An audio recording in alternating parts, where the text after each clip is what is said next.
To delete a comment history on TikTok, all you have to do is open up your TikTok app, and after opening, on the bottom right corner you will have a profile icon. Click on profile, and then on the upper right corner you will have the three lines. Click on the three lines and then go to settings and privacy, and under settings and privacy you will have an option that says comment and watch history. Click on that, and here you will have two options.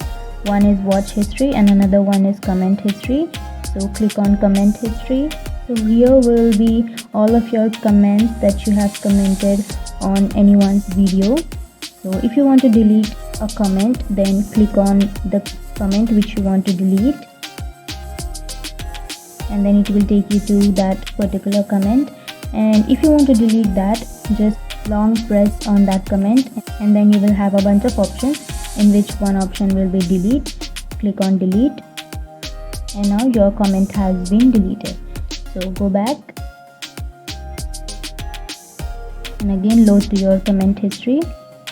So now you can see that your comment has been deleted. So deleting your comment on TikTok was that easy, and if you have any questions, feel free to comment below. Thank you.